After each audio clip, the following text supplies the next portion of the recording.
The greatest mystery of everything that surrounds us is life itself. It is all around us and within us. Try walking into a forest and perceiving the trees, butterflies, or ants as if you were seeing them for the first time. Everything is alive. Life possesses tremendous power. Suddenly you find yourself standing in silent awe, feeling as if you are touching some great mystery of life. From awe, questions arise. How did life originate? Then what did it look like in its beginnings? Why do living forms tend toward greater complexity? All life follows the same laws. Living creatures are connected by the same genetic code. Where is hereditary information stored? And how did it evolve over the course of life? Is our humanity encoded in our DNA? Molecular genetics and evolutionary biology, which seek answers to similar questions, are among the most dynamic scientific fields today. Not only do they significantly expand the treasury of human knowledge, but their practical impacts can be seen in medicine, agriculture, pharmacy, and even in ethics. This series, which I will gradually create for YouTube, is based on my book The Secret of Genes. From the Origin of Life to the Human Genome, published by Academia in 2015, and also from the course Evolutionary Genomics, which I teach at the Faculty of Science at Masaryk University in Brno. The series will aim to cover a broad range, from the origin of life through the evolution of genetic information in organisms, all the way to questions related to deciphering the genetic message of humans. Our story begins with the birth of life. However, the origins of life and the nature of the first genetic systems are lost in the distance beyond the horizon. 4 billion years have simply blurred our vision. We can only sketch their images with difficulty, relying on various experiments that simulate the ancient conditions on Earth. We must keep in mind that we are depicting only more or less probable scenarios that do not contradict the laws of chemistry or genetics. In this section, we will first define life and then focus on possible places where the most primitive living forms could have originated, including the Earth's surface, the depths of the ocean, or the Earth's crust. We will also mention the possibility of an extraterrestrial origin of life, or at least its building blocks. Let's first take a look at the definition of life. We can all easily distinguish between living and non-living things. We know that stones are non-living, while, for example, a dog or a tree are living organisms.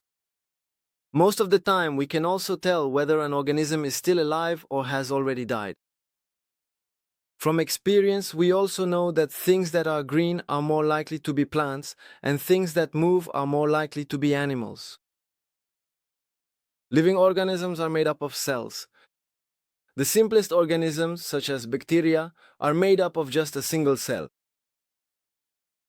And even simpler than bacteria are viruses. They do not have a cellular structure.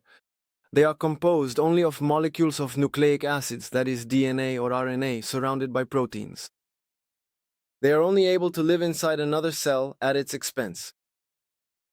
The smallest viruses are only tens of nanometers in size, that's 10 to the minus 9th meters, while the largest, with dimensions reaching the order of micrometers, approach the size of bacteria.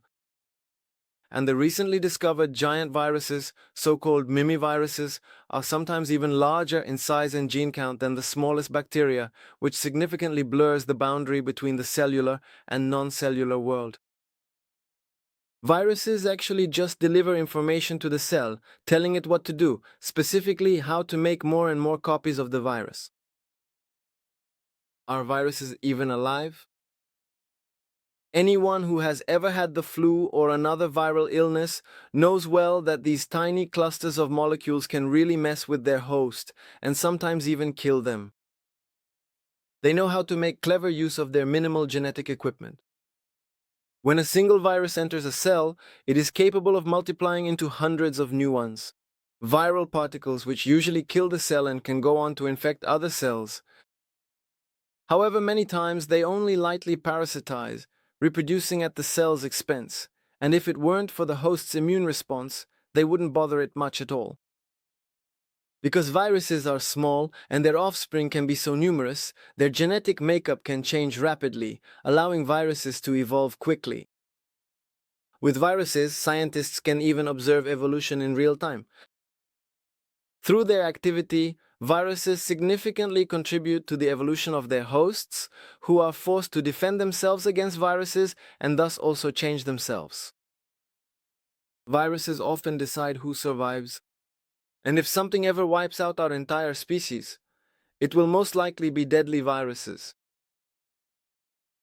Whether we consider viruses to be truly alive or merely complex biological entities, we must profoundly respect them as profoundly important and influential players in the grand tapestry of evolution, who thoroughly deserve to be meticulously studied in the context of the entire spectrum of life on our planet Earth. Moreover, viruses can help us better define what life actually is. Yes, the ability to make copies of oneself is a fundamental property of life. Without autoreplication or cyclic reproduction, we cannot speak of a living system. But copying is never completely accurate. Especially in the early days of life on Earth, the first copying machines were very imprecise. Imprecise copying is in fact the foundation of evolution. Thanks to errors in copying, a living system has the ability to better adapt to changing environmental conditions. The more diverse the offspring are, the greater the chance that at least some of them will be well suited to the changed environment. And this brings us to the second fundamental property of life: evolution. The ability to gradually develop, change over time.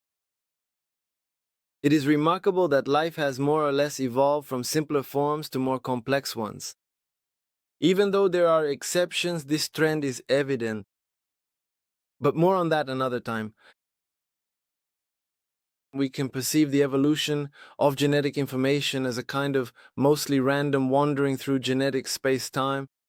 Meanwhile, more complex organisms with more intricate genetic information have a greater ability to adapt to changing environments. They contain more genes which encode more functions.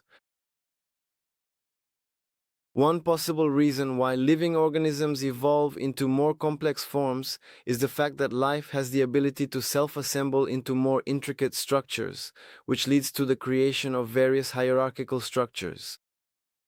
Take our own bodies, for example. They are made up of organs, which are composed of various tissues. Tissues contain cells, and each cell contains many tiny organelles inside, such as the nucleus or mitochondria.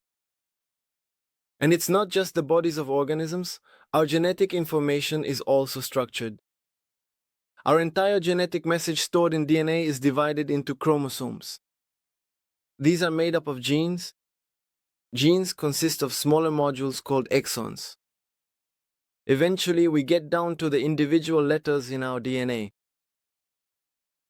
You might be wondering whether the evolution of life is moving toward ever greater complexity.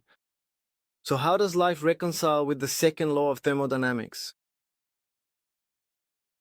After all, according to it, disorder in a closed system, so-called entropy, can only increase?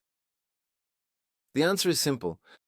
This law describes a closed system, whereas living organisms are typically open systems. They take in substances and energy from the external environment, but they also give them back to their system, to their surroundings. An important input, especially for plants, is the energy of sunlight. And a significant output for all living beings is the heat radiated into the surroundings. Organisms increase their own orderliness at the expense of their environment. In some ways, living organisms are similar to tornadoes or ball lightning. They are also dissipative systems, islands of order in a world otherwise tending toward chaos. Well, that's all for today. In the next episode, we'll talk about experiments that try to create life in the laboratory. I'm really looking forward to seeing you. And if you enjoy my storytelling, I'd be grateful for a like. And if you'd like me to continue with episodes about genetics and evolution, please subscribe, which will help these videos reach others. I really appreciate your support. Thank you, and bye-bye.